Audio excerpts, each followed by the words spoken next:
I, Paul, am a devoted slave of Jesus Christ on assignment, authorized as an apostle to proclaim God's words and acts. I write this letter to all the believers in Rome, God's friends. The sacred writings contain preliminary reports by the prophets on God's Son. His descent from David roots him in history. His unique identity as Son of God was shown by the Spirit when Jesus was raised from the dead, setting him apart as the Messiah, our Master.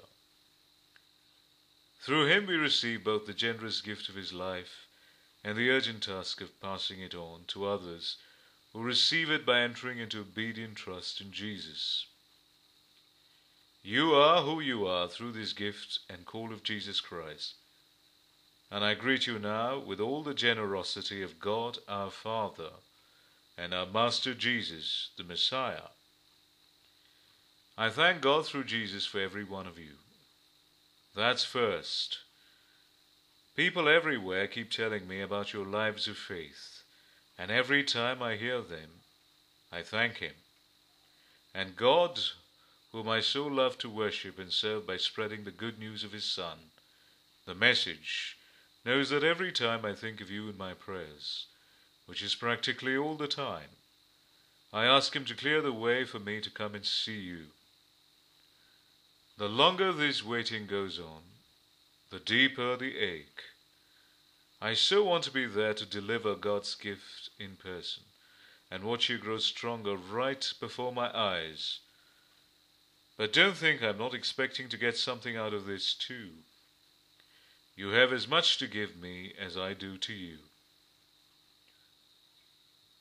Please don't misinterpret my failure to visit you, friends.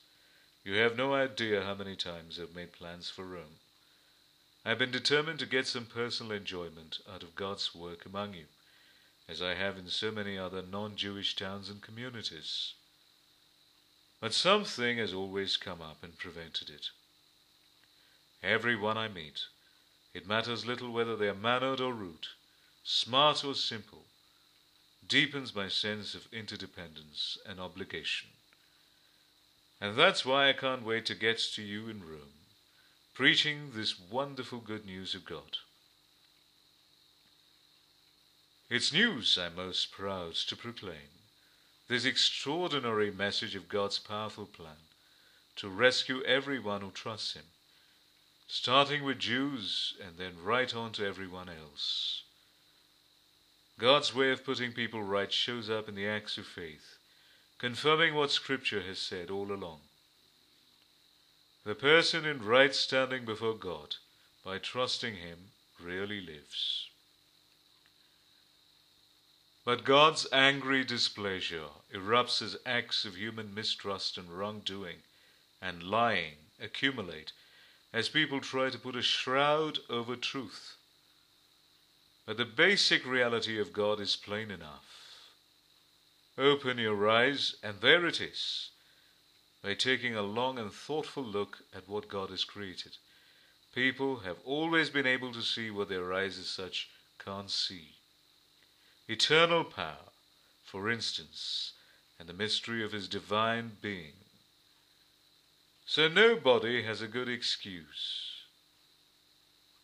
What happened was this.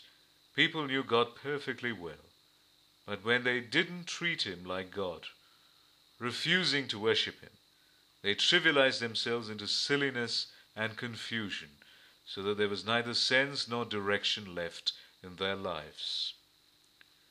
They pretended to know it all, but were illiterate regarding life. They traded the glory of God, who holds the whole world in His hands, for cheap figurines you can buy at any roadside stand. So God said, in effect, if that's what you want, that's what you get. It wasn't long before they were living in a pig pen, smeared with filth, filthy inside and out. And all this because they traded the true God for a fake God and worshipped the God they made instead of the God who made them, the God we bless, the God who blesses us. Oh yes. Worse followed. Refusing to know God, they soon didn't know how to be human either. Women didn't know how to be women. Men didn't know how to be men. Sexually confused, they abused and defiled one another. Women with women, men with men. All lust, no love. And then they paid for it. Oh, how they paid for it! Emptied of God and love, godless and loveless wretches.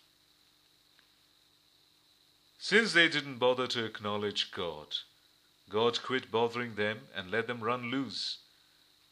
And then all hell broke loose. Rampant evil, grabbing and grasping, vicious backstabbing.